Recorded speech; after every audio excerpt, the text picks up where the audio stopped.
Bonjour à tous, c'est Lynn, je suis très heureuse de vous retrouver aujourd'hui dans cette nouvelle vidéo, dans ce nouveau Bookmas. Aujourd'hui, je vais vous présenter le bilan de mon challenge du Pumpkin Autumn Challenge et ma palle du challenge Cold Winter Challenge. Aujourd'hui, on est installé confortablement, je suis en tenue pilou-pilou avec ma robe de chambre toute douce, toute bien confortable, c'est nickel. Et exceptionnellement, j'ai décidé de faire ce bilan et cette palle qui ne sont pas des mêmes challenges dans la même vidéo, tout simplement parce que j'ai pas lu tant que ça pour le Pumpkin Autumn Challenge. En tout cas, pas autant que j'aurais voulu. Et vu que c'est une palle pour le Cold Winter Challenge, je me suis dit que ça allait être tout aussi bien de tout faire 2 en 1, surtout que là c'est la période hivernale, donc comme ça on passe gentiment de la transition automne à hiver. Voilà, je me suis dit que ça ne dérangeait pas trop finalement de tout faire en une seule vidéo. Si jamais ça vous intéresse de voir ma palle du Pumpkin Autumn Challenge, je vous mettrai le lien en barre d'infos, donc n'hésitez pas à aller la voir avant de voir ce bilan si ça vous intéresse. En attendant, j'ai pu lire 5 livres pour le Pumpkin Autumn Challenge, donc je rappelle que le Pumpkin Autumn Challenge commençait le 3 septembre et se terminait donc hier pour moi, puisque je filme le 4 septembre, ça se terminait le 3 septembre, le 3 décembre. Et donc, on avait un système avec 4 menus, mais encore une fois, je vous laisse aller voir la vidéo pâle, je vais y arriver, pour justement comprendre un peu mieux le challenge si jamais vous n'avez jamais entendu parler de ce challenge. Ça m'étonnerait quand même. J'espère que vous en avez déjà entendu parler, mais sait-on jamais, si ça vous intéresse, n'hésitez pas en tout cas.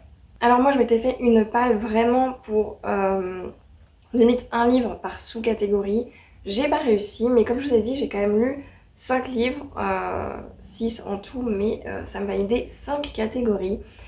Et je suis contente parce que moi, pour valider un challenge, je me dis qu'il faut que je lise au moins un livre par menu, en tout cas, valider une sous-catégorie par menu. Et c'est ce que j'ai réussi à faire ici, donc j'en suis en vrai super contente. Et pour le premier menu, j'ai validé, donc pour Automne frissonnant, j'ai validé la sous-catégorie Perfectly Splendid.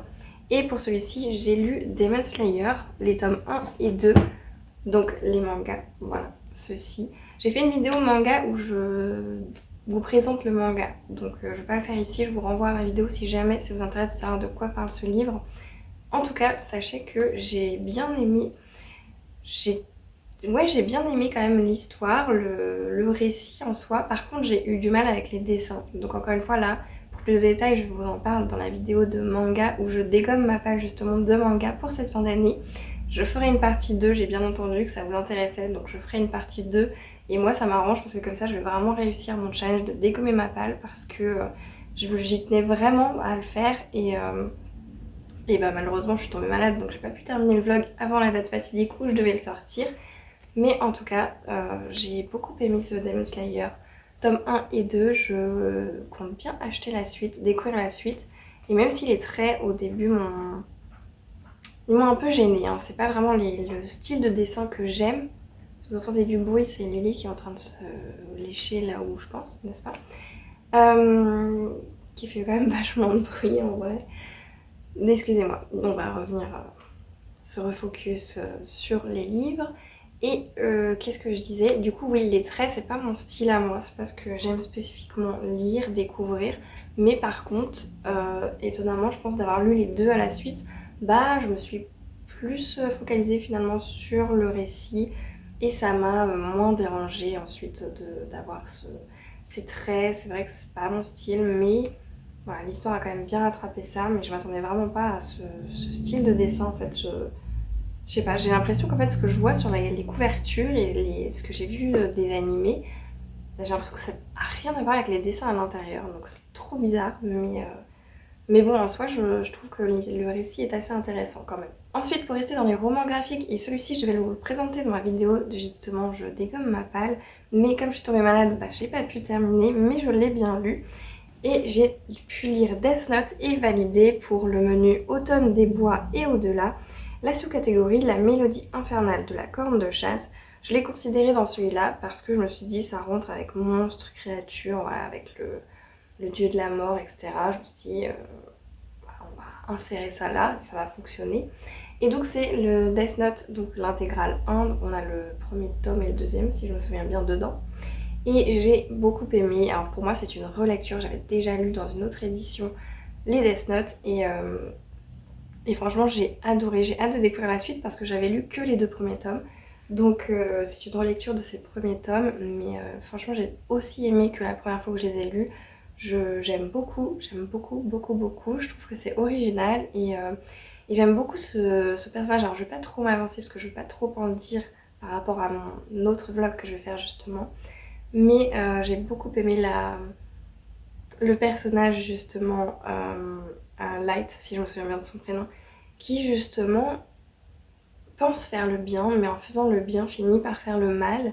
Et, euh, et voilà, d'avoir cette barrière, cette frontière un peu floue, j'ai trouvé ça hyper intéressant de découvrir ce personnage qui aurait pu être sympathique à lire et finalement il m'est un peu antipathique à cause de ça. Donc voilà, j'attends de voir la suite, j'attends de voir comment elle, de l'autre côté, va réagir. Et franchement, je vous recommande ce manga si ça vous intéresse, c'est super bien. Et je vous en reparle très très vite, c'est promis, dans le vlog, le reading vlog de la suite de Je dégomme ta palle, la partie 2. Euh, voilà, donc restez connectés si ça vous intéresse. Dans la prochaine catégorie, j'ai validé 2 livres, dont un graphique. Et la prochaine catégorie, c'est Automne, douceur de vivre. Et j'ai validé Something Wicked This Way Come, excusez-moi pour l'accent, avec Quand la nuit tombe de Ri Haruga aux éditions Akata. Je vous en ai parlé également dans le vlog, donc je ne vais pas revenir dessus parce que j'en ai quand même bien parlé. Celui-ci, je l'ai considéré dans cette catégorie-là, notamment pour enfance et cauchemar, parce qu'on va suivre des personnages au début qui sont plus au collège de mémoire. Et cauchemar, parce que ce qui leur arrive, on parle quand même de viol et qui a des conséquences du coup sur leur vie, même si ce ne sont pas eux les acteurs principaux justement de ça. Donc franchement, un très bon manga, un manga très poignant, très important, que je vous recommande si vous vous sentez de lire sur le sujet justement du viol et ses conséquences. Donc là c'est le viol, mais pas sur les enfants, mais sur les parents, donc au niveau de leurs parents et les conséquences du coup qui en découlent sur les enfants. Donc c'est un prisme que je n'avais jamais lu, jamais vu d'ailleurs, même dans les films ou autres. Donc très intéressant, je vous invite à aller voir ma vidéo si ça vous intéresse voilà, d'entendre ce que j'avais à dire juste après ma lecture, parce que ça se voit, ça se sent dans ma vidéo que je viens de terminer le livre et que je suis encore... voilà, je saurais pas comment vous expliquer, mais je suis encore dedans et voilà, je pense que comment je suis au moment où je vous en parle, c'est assez criant justement de ce que j'ai ressenti durant ma lecture. Et la deuxième sous-catégorie que j'ai validée pour ce menu, c'est Poupée de souvenirs automatiques à votre service. Et là, je l'ai validé notamment avec sentiment, émotion, amour. J'ai intégré dans celui-ci une romance, une new romance, puisque j'ai lu Un automne pour te pardonner de Morgane Moncomble. Et celui-ci, j'en ai fait complètement, littéralement, un vlog dessus. Donc encore une fois, je ne vais pas revenir dessus, donc je vais y passer très vite. J'ai bien aimé. Je ne lis pas beaucoup de thrillers, donc du coup, moi, ça ne m'a absolument pas dérangé. Je n'ai pas du tout vu venir le dénouement. Donc pour le coup, c'est pour moi une très bonne lecture. Je recommande cette lecture. Ce n'est pas le meilleur de l'autrice. Donc comme je ne les ai pas encore tous lus, je ne peux pas vous dire si c'est le pire. Mais en attendant, j'ai passé un bon moment dans ma lecture, donc j'en reste là pour l'instant. Et pour la dernière catégorie automne rayonnant, j'ai pu valider We'll Always Find a Way. Et là, je l'ai surtout validé avec la diversité, l'inclusivité et la singularité, puisque j'ai lu Les héritiers de d'Higashi de Clémence Godefroy, donc le tome 3, Inari-sama. J'ai adoré, vraiment j'ai adoré cette trilogie des éditions du Chat Noir, j'ai surkiffé, franchement j'ai aimé, donc c'est de la fantasy. J'ai beaucoup aimé le fait qu'on ait des personnages féminins qui soient mis en avant, qui soient puissants, qui voilà, c'est... J'ai aimé aussi ce côté découvrir les paysages. Encore une fois, j'ai fait un vlog complètement sur le sujet, donc si ça vous intéresse, n'hésitez pas à aller la voir, la vidéo, parce que j'en parle certainement mieux que là, parce que là je vous en parle, je l'ai lu il y a un mois, peut-être 2 maintenant, donc c'est moins frais dans ma tête, alors que dans la vidéo c'est aussi frais, vu que je viens de le lire, donc je vais mieux en parler je pense. Maintenant je vais vous parler de ma palle du Cold Winter Challenge. Je vous mettrai en barre d'infos toutes les infos avec la vidéo de la personne qui fait le challenge cette année. Voilà, j'arrive pas à me souvenir du nom, je ne l'ai pas noté. Le nom de la chaîne, honte à moi. En tout cas, je vous le mets en barre d'infos et vous retrouverez du coup la vidéo présentation si vous voulez une vidéo complète de présentation du challenge. Si ça vous intéresse, n'hésitez pas à aller la voir pour pouvoir vous aussi, je l'espère, participer. En attendant du coup, pour le premier menu, Noël avec Dickens, la première sous-catégorie c'est un chant de Noël et là on avait les termes Noël, fin d'année, anti-héros et argent. J'ai encore et toujours mon petit carnet de challenge, n'est-ce pas? Et donc là, pour celui-ci, j'ai choisi la romance presque parfaite d'une accro à Noël. Donc c'est celui-ci de Laura S. Wilde chez Hugo Poche. Je l'ai mis parce que on est sur Noël, fin d'année. Voilà, donc je me suis dit, autant le mettre là. Je vais le caser comme ça et pouvoir le terminer. Ensuite, Christmas Cracker. Et là, on a cadeau, surprise, vœux. Et là, j'ai mis du coup, pas la suite directe, parce que c'est pas le tome 2, mais c'est le tome 3 de celui que je viens de vous présenter. J'ai mis Le bébé plus que parfait d'une accro à Noël, donc toujours de Laura S. Wilde chez Hugo Poche. Pourquoi je l'ai mis là? Tout simplement parce que je me suis dit, on est quand même sur cadeau, surprise, vœux. En général, on veut un enfant. Alors, c'est pas... Comment on dit? Je prends les termes, mais je les mets un peu à ma sauce, on va dire. Mais voilà, c'est une belle surprise, un bébé. Je me dis qu'on l'a voulu, donc côté vœux, voilà, je transforme un peu les mots pour que ça corresponde à ce que moi j'ai dans ma palle. Et du coup, le tome 3, il est juste là. Et le tome 2, il est pas loin parce qu'il est sur l'autre sous-catégorie, qui est l'arbre de Noël avec les mots famille, amitié, groupe, célébration et jouet.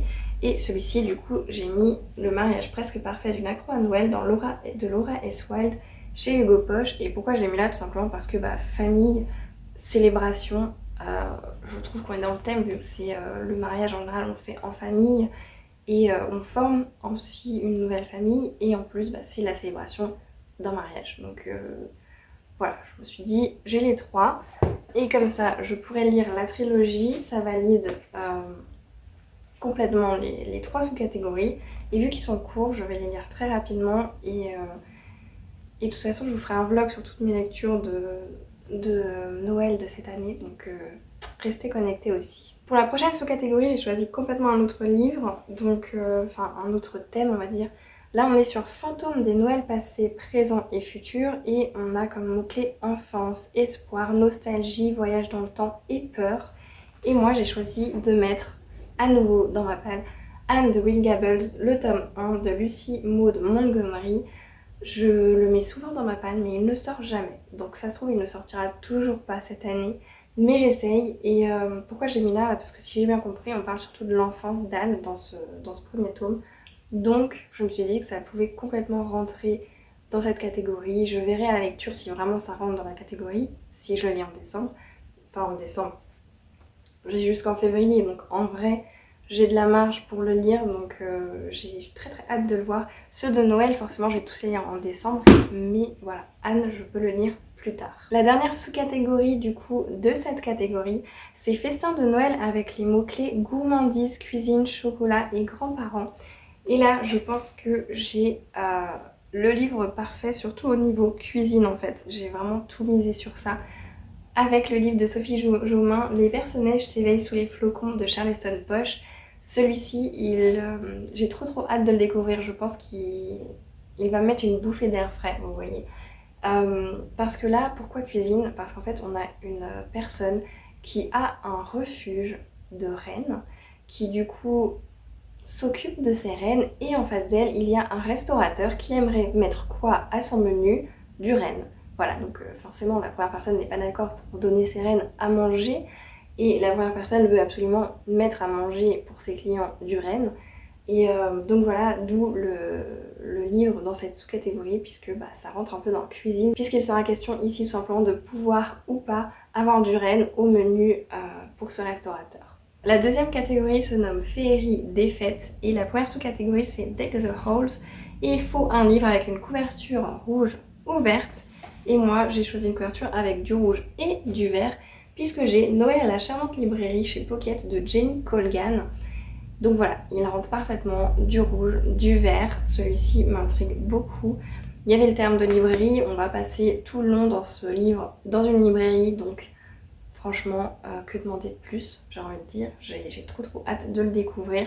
J'espère que ce sera pour cette année. Tous les livres là de Noël, j'espère vraiment que je vais les lire cette année. Parce qu'en tout et pour tout, je n'ai lu que 2 livres de Noël de toute ma vie.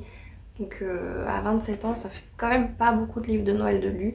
Donc j'espère que je vais pouvoir en lire plus. Ensuite, pour la deuxième sous-catégorie, c'est Lumières enchantées. Et là, il faut une couverture qui brille et je change complètement de catégorie. Je ne suis plus du tout sur le thème de Noël puisque je vais essayer de lire Le Cœur de Fer. Donc vous vous doutez bien que je le lirai en janvier ou en février. Enfin quoique, oui, si c'est jusqu'au 28 février, donc j'ai encore tout le mois de février pour le lire. Donc Le Cœur de Fer de Nina Varela, c'est le tome 2 chez De Saxus. J'avais beaucoup aimé le premier tome, c'est une FF. C'est la première fois que je lis un livre avec soit une FF ou une MM. J'ai jamais lu du coup de MM. Ah bah si, j'ai Heartstopper. Ça compte Heartstopper. C'est pas un roman, mais quand même. Donc voilà, j'en ai pas lu beaucoup, donc c'est super intéressant et surtout l'univers. J'ai adoré l'univers, là on est sur une histoire avec des automates, ils sont tellement réalistes, tellement parfaits. On se rend pas compte déjà que c'est des automates, le seul truc qui fait qu'on s'en rend compte c'est que bah, nous on a la peau dilatée, on a voilà, des imperfections. Eux ils ont rien, ils ont vraiment une perfection complète au niveau du visage. Et donc ça va être l'histoire d'amour entre une automate et une humaine. Et surtout, cette automate, ce n'est pas n'importe qui dans le monde. Et il faut savoir que le monde maintenant est régi par les automates. Les automates ont pris le pouvoir sur les humains. Donc voilà, c'est tout un univers, toute une politique, etc. que j'ai beaucoup aimé dans ce livre. Et j'ai très hâte de pouvoir découvrir ce tome 2 justement et savoir où est-ce qu'on va avec ce tome 2. Ensuite, deuxième sous-catégorie, c'est S'embrasser sous le gui. Et là, on a comme mot-clé une romance de Noël et j'ai tout simplement choisi OMG, Noël, un chalet et mon ex de Natacha Pilorge aux éditions J'ai lu. J'ai déjà lu un livre de Natacha Pilorge, j'ai adoré, j'ai surkiffé. Donc écoutez, j'ai trop hâte de pouvoir découvrir celui-ci. C'est une romance de Noël. Voilà, je n'ai pas besoin d'en savoir plus pour l'instant. Je vous en ai déjà parlé en plus dans la vidéo qui est sortie hier. Donc non, aujourd'hui même. Au moment où je tourne, elle est sortie aujourd'hui. Donc n'hésitez pas à aller la voir si ça vous intéresse. J'en parle pas plus que ça. Mais de toute façon, je vous en parlerai plus en avant dans le reading vlog du coup si je le lis pour les romances de Noël ou alors dans le bilan de ce challenge. La dernière sous-catégorie de cette catégorie, c'est Au coin du feu. Et là, on a comme mot-clé un livre, Cocooning, qui réchauffe le cœur et le corps. Et j'ai choisi de lire Mémoire de la forêt, le tome 3 de Michael Brun-Arnaud, illustré par Sanoé. Et c'est à l'école des loisirs, à la collection 9. J'aime beaucoup Mémoire de la forêt. Pour moi, c'est le livre doudou qui peut plaire autant aux petits qu'aux grands. Vraiment, on n'a pas besoin d'être petit pour lire ce livre. Il y a comme 2 lectures, autant pour les petits que pour les grands. C'est-à-dire que les petits vont comprendre à leur échelle, mais les grands vont aussi avoir une autre piste de lecture. Et je trouve ça super génial. J'adore, j'aime vraiment énormément Mémoire de la forêt. C'est un de mes coups de cœur de cette année. Donc franchement, si vous n'avez toujours pas lu Mémoire de la forêt, déjà restez connectés parce qu'il y a une surprise pour vous d'ici quelques jours, peut-être. En fait, c'est dans la vidéo de demain. Donc, si vous voyez cette vidéo, sachez que dans la vidéo de demain, vous avez une petite surprise. Et franchement, j'aime tellement vraiment lisez ce livre. Il est absolument génial. Je crois pas que j'ai déjà vu une seule personne qui n'a pas aimé ce livre. Vraiment, honnêtement. Et si jamais c'est vous, la personne qui n'a pas aimé ce livre, bah dites-moi pourquoi en commentaire, ça peut être super intéressant. En tout cas, moi, ça m'intéresse toujours de voir des avis contraires aux miens, donc n'hésitez pas à me le donner. Ensuite, pour la troisième catégorie, on est sur la catégorie froid polaire, et la première sous-catégorie, c'est Stalactites ensanglantés. Et là, on a thriller, policier ou cozy mystery, et j'ai choisi de remettre Et tombent les têtes de Victoria Charlton ou Alexandre Sablière, et c'est les enquêtes de Mackenzie. C'est un livre que j'ai déjà mis plusieurs fois dans ma page, je n'arrive pas à le sortir, donc peut-être qu'en janvier-février, j'arriverai à le lire, je l'espère. Ça a l'air super rapide à lire pourtant, mais je sais pas pourquoi, il sort pas. Donc écoutez, j'espère que cette année, à ce moment-là, pour ce challenge, ce sera le bon. La dernière sous-catégorie de ce challenge est le dernier livre pour moi, puisque je n'ai pas trouvé pour les 2 autres sous-catégories de livres qui correspondaient dans ma palle. Donc peut-être qu'au fur et à mesure du temps, j'en aurai, peut-être pas. Ça me dérange pas honnêtement si j'arrive pas à terminer, à lire toutes les sous-catégories, à les valider, c'est pas grave franchement. Moi c'est pour valider le challenge, je pense, pour moi il faut que j'ai lu au moins un livre et donc valider une sous-catégorie par menu. À partir de là, moi j'ai réussi le challenge de mois à mois. J'en suis très contente rien que pour ça. Donc je mets pas la barre très très haute on va dire. Mais du coup, pour cette deuxième sous-catégorie, c'est Let It Snow, un livre dont le titre contient un mot hivernal et j'ai choisi Comment survivre à Noël avec son ex de Ludo de Boer chez Hugo Poche. Et du coup, pour moi, le mot hivernal, c'est Noël. Pour moi, Noël égale hiver. Bon, c'est l'hiver que depuis 4 jours, mais quand même, je me dis que ça peut rentrer dedans. Donc, j'ai choisi de mettre celui-ci à ce moment-là. Et c'est donc tout pour cette palle du Cold Winter Challenge. J'espère sincèrement que je vais pouvoir lire le plus possible de ces livres, comme à chaque fois. J'espère aussi que je vais pouvoir valider ce challenge. Donc comme je vous le disais, pour moi, pour valider le challenge, il me faut une sous-catégorie de valider par catégorie. Je me mets pas la barre très haute, mais je pense que ça sert à rien de se mettre la barre très haute. Vaut mieux être super content si on fait mieux que ce qu'on avait prévu, plutôt qu'être super déçu de soi. Et voilà, c'est pas forcément bon, je pense, de mettre la barre trop haute. Donc pour moi, ça me suffit de faire comme ça et c'est déjà très très bien. Si jamais vous avez déjà lu l'un de ces livres que j'ai mis dans ma palle, n'hésitez pas à me dire ce que vous en avez pensé et à me dire aussi lequel vous aimeriez que je lise en priorité. Ça peut aussi être sympa et ça peut aussi me permettre moi de sélectionner un livre plus rapidement et le sortir plus rapidement de ma palle tout simplement. En attendant vos retours sur cette vidéo, en attendant aussi de voir quelles sont vous, vos lectures pour le Pumpkin Autumn Challenge, pour le bilan du Pumpkin Autumn Challenge et quelles sont vos lectures prévues pour le Cold Winter Challenge. Je vous remercie du fond du cœur d'avoir regardé cette vidéo jusqu'au bout. Je vous remercie encore une fois de votre retour chaleureux pour les bookmas. Ça me fait très très plaisir. Et sur ce, je vous souhaite à toutes et à tous de très bonnes lectures et je vous dis à la prochaine.